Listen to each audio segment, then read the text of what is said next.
আসসালামু আলাইকুম। আপনারা অনেকেই জানতে চেয়েছেন যে আজকের যে তেরিবাদের যে আপডেটটা সেটি অনেকেই মেসেজ করেছেন যে আসলে বর্তমান অবস্থা কি। এই মুহূর্তে আমি রয়েছি হচ্ছে তেরিবাদের একদম মিডল পয়েন্টে, যেটা হচ্ছে মাঝ বরাবর। এই পাশেও নদী, এই পাশেও নদী, যেটা মাঝখানে যেটা বাঁধ সেটার নামই হচ্ছে তেরিবাদ। তো এই বাঁধের বর্তমান আপডেট জানার জন্য আজকের এইখানে আসা। তো আমি যেটি আজকে বুঝতে পারলাম আসলে এই তেরিবাদটা দেখে, যেটি মনে হচ্ছে যে তেরিবাদ যে মিডল পয়েন্টটা, যেখানে আসলে নদী দুই দুই কিনারে, যে দুই পাশে যে নদী, এইখানে যে মিডল পয়েন্ট, এইখানে আলহামদুলিল্লাহ মোটামুটিভাবে অনেকটা কিন্তু নিরাপদ রয়েছে। তবে যেটি সবচেয়ে বেশি আশঙ্কাজনক যে জায়গাগুলো দেখা যাচ্ছে, আমি চেষ্টা করব আপনাদের সেই জায়গাগুলো তুলে তুলে ধরার জন্য, যে যদি তেরিবাদ ঠিক থাকে তারপরও কিন্তু আমাদের অঞ্চলে অনেক ক্ষতি হতে পারে বিশেষ কিছু জায়গার কারণে।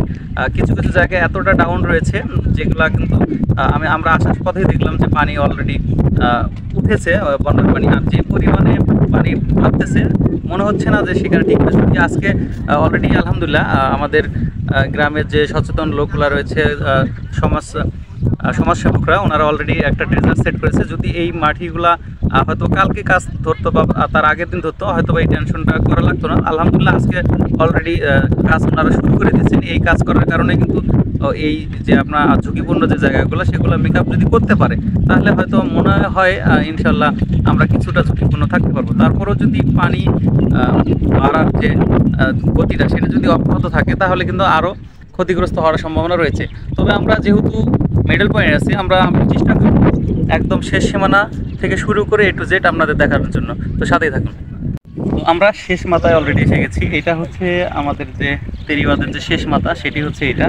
এখানে যে জিনিসটি আমি দেখতে পেলাম, যে জিনিসটি বুঝতে পারলাম, সেটি হচ্ছে যে এই মুহূর্তে যদি এখানে আমরা বস্তা না ফেলাই, যে আপনারা এর আগে হয়তোবা যারা এখানে এসেছিলেন তারা হয়তো দেখেছেন যে যদি এই মুহূর্তে যদি এখানে বস্তা না ফেলানো যায়, তাহলে কিন্তু এই যে আপনার নালা, এই যে আপনার কাঁচার হয়ে যাচ্ছে, এই কাঁচারগুলোর কারণে আস্তে আস্তে পানি যাইতে যেতে কিন্তু যদি পানি আরও বাড়ে, এক সময় দেখা গেলো যে এই নালা থেকে এক সাইড থেকে কিন্তু ভেঙে যাওয়ার ভয় থাকতে পারে। তাই যারা এখন পর্যন্ত সচেতন রয়েছেন, সময় থাকতে আপনারা যদি একটু সচেতন হন, তাহলে এই মুহূর্তে এখানে কিছু বস্তা ফেলাতে হবে। যদিও আমি শুনলাম যে 1000 বস্তা আসা কথা, তবে কতটুকু সত্য জানি না। তবে বস্তাটা আসলে এই মুহূর্তে কাজ করা উচিত। আর এই মুহূর্তে শুধু আমরা যে ঊর্ধ্ব কর্মকর্তাদেরই যে ভরসায় থাকবো, বা গ্রামের সমাজ সংযোগের মেম্বার চেয়ারম্যানদের ভরসায় থাকবো তা না। আমাদের যে যার জায়গা থেকে যতটুকু সম্ভব করা হয় আমরা এগিয়ে আসি। সেটি আমরা কিন্তু দাঁতভাঙ্গা, কাউনের চর, আমবাড়ি এবং সর্ব এলাকার মানুষের কিন্তু আসা উচিত এই মুহূর্তে এই তেরিবাদে কিছুটা কাজ করার জন্য।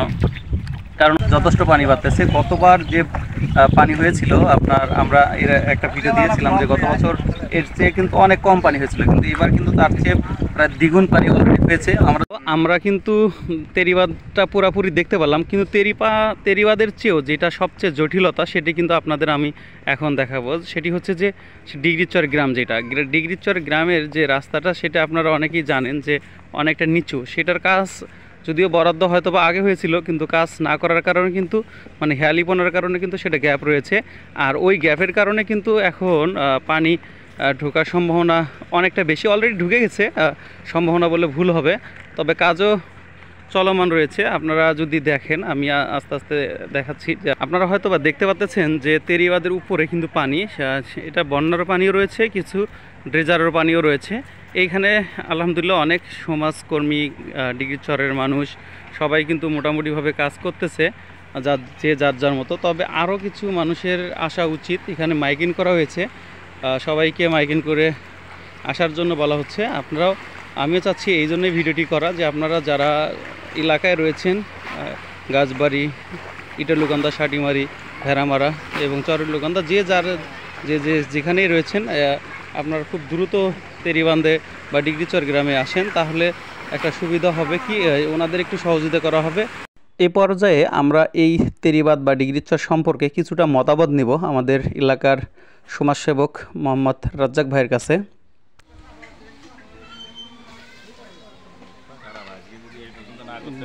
হ্যাঁ ভাই, আনকন্দ কি অবস্থা রাস্তায়? আনকন্দ দেখি এই মুহূর্তে রাস্তার যে সমস্যা, সেটা হলো যে যদি আজই এই পর্যন্ত মাটি কাটতে না পারে, তাহলে হয়তোবা আমাদের এই যে চুলকানির উপরে যে খাল, সেই খালের উপরে যে বাঁধ, সে বাঁধ আর কখনো টিকে থাকবে না, বাঁধ ধ্বংস হয়ে যাবে। আর বাঁধ ধ্বংস হয়ে গেলে পুরা রৌমারী উপজেলা রাজীবপুর একেবারে ধ্বংস হয়ে যাবে।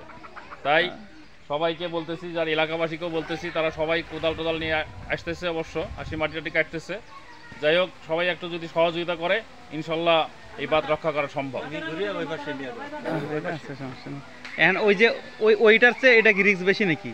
হ্যাঁ, আপাতত গ্রামের যে চুলকানির উপরে যে বাঁধ নির্মাণ করা হয়েছে তার চেয়ে গ্রামের ভেতর যে রাস্তাটা, এই রাস্তাটাই সবচেয়ে ঝুঁকিপূর্ণ। এটাই সব মানে এটা যদি কাজ না করা হয় তাহলে এইবার দিয়ে আবার নদী বের হয়ে যাবে।